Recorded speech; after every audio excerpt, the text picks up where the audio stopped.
সরকারি ত্রাণ সামগ্রী নিয়ে নতুন বিতর্ক ছড়ালো হাওড়ার সাকরাইলে। স্থানীয় বাসিন্দাদের অভিযোগ, তৃণমূল বিধায়ক প্রিয়া পালের একটি গোডাউন থেকে বিপুল পরিমাণ সরকারি ত্রাণ সামগ্রী সরানো হচ্ছিল। বিষয়টি ঘিরে শুক্রবার সকালে এলাকায় উত্তেজনা ছড়িয়ে পড়ে। স্থানীয় সূত্রে জানা গিয়েছে, সারেঙ্গা এলাকায় 3টি ম্যাটাডোরে করে ত্রিপল, কম্বল, শাড়ি, ধুতি এবং অন্যান্য সামগ্রী নিয়ে যাওয়া হচ্ছিল। সেই সময় গ্রামবাসীরা গাড়িগুলি আটকে বিক্ষোভ দেখান। তাদের অভিযোগ, গরিব মানুষের জন্য বরাদ্দ এই ত্রাণ সামগ্রী এলাকার বহু উপভোক্তার হাতে পৌঁছায়নি।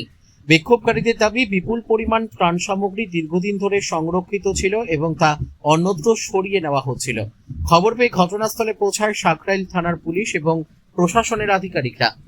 পরে প্রশাসনের পক্ষ থেকে উদ্ধার ও সরানোর সরকারি নথি দেখানো হলে পরিস্থিতি কিছুটা শান্ত হয়। তবে এরপরও স্থানীয়দের একাংশ আরও তদন্তের দাবি তোলেন। অভিযোগ, ত্রাণ সামগ্রী অন্যত্র পাচার বা বিক্রির চেষ্টা হতে পারে, যদিও এই অভিযোগের পক্ষে কোনো সরকারি প্রমাণ এখনো সামনে আসেনি।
মাঠে রাখতে পারে, মাঠে রাখতে পারে, ধারে রাখতে পারে, ধারে রাখ, ধারে রাখ, ধারে রাখ।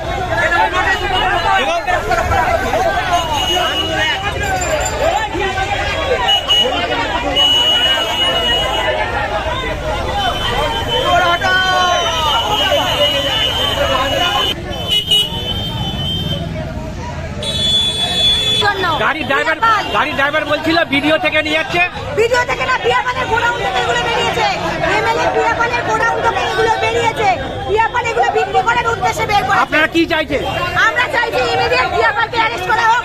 তার সঙ্গে নাসিমা কাজী, পঞ্চায়েত প্রধান, এদের বাড়িতেও এখনো কোটির এরকম অনেক প্লাস্টিক আমরা পাবো। সেগুলোও যাতে উদ্ধার হয় তার ব্যবস্থা আমি প্রশাসনকে। আপনার নাম? আমার নাম ময়না নেগেল, আমি সাকরাইল পঞ্চায়েতের বিরোধী দলের।